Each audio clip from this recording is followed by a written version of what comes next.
Hello বন্ধুরা, আজ মনে হলো একদমই অন্য স্বাদের একটা কিছু বানাই। তাই আমি অদিতি বানাচ্ছি ইটালির খুবই একটা জনপ্রিয় আর্টিসান ব্রেড ফোকাসিয়া।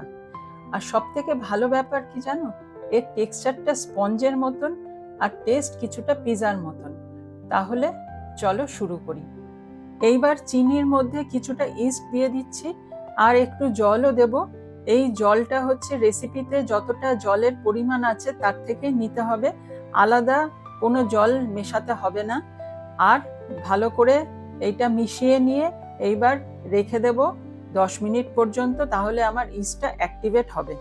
যতক্ষণে ইস্টটা অ্যাক্টিভেট হচ্ছে ততক্ষণে আমি ময়দাতে কিছুটা লবণ, গ্লুটেন আর কিছুটা ব্রেড ইমপ্রুভার দিয়ে ভালো করে মিশিয়ে নিচ্ছি।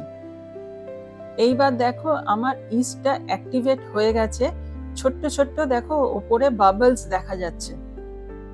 এইবার এই অ্যাক্টিভেটেড ইস্টটাকে আমি ময়দাতে ঢেলে দিলাম, তারপরে ময়দাটাকে ভালো করে মিশিয়ে নিচ্ছি।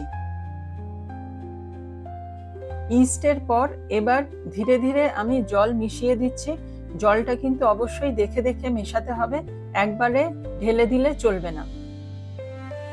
এই ময়দাটাকে এবার একটা পরিষ্কার টেবিলের ওপরে আমি নিয়ে নিলাম আর তার মধ্যে রিফাইন্ড অয়েল মেশালাম।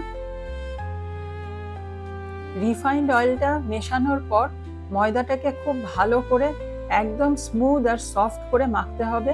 ডোটা কিন্তু সবসময় খুবই সফটই থাকবে।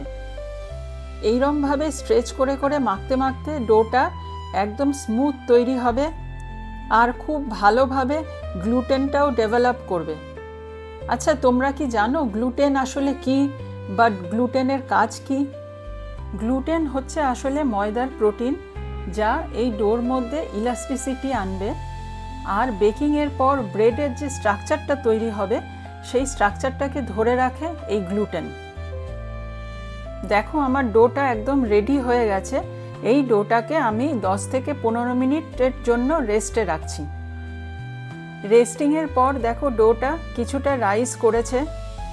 এই ডোটার মধ্যে এইবার আমি অলিভ অয়েলে হালকা করে সতে করে নিয়েছি পেঁয়াজ আর রসুন কুচি, সেটা দিয়ে দিচ্ছি।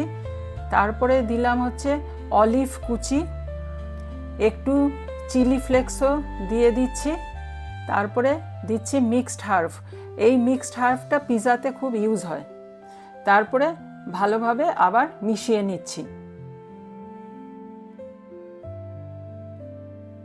একটা অয়েল ব্রাশ করা রিং মোল্ডের মধ্যে আমি পুরো ডোটাকে দিলাম।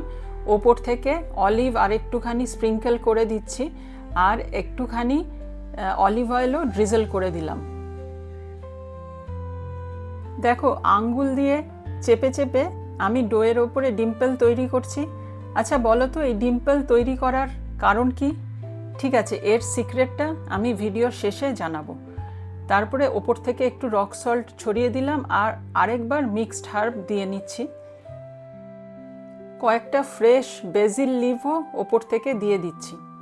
প্রুফিংয়ের জন্য ডোটাকে একটা গরম জায়গায় ঢেকে রেখে দেব যতক্ষণ না সাইজটা ডাবল হচ্ছে।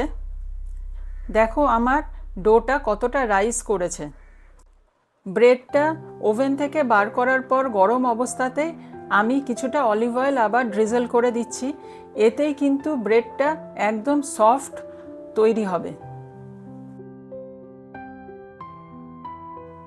ব্রেডটা কিন্তু খুবই সফট তৈরি হয়েছে দেখো, আর কালারটাও কি সুন্দর গোল্ডেন এসেছে। এইবার দেখি ভেতরের টেক্সচারটাও বা কেমন হয়েছে। চলো তোমাদের কেটে দেখাই।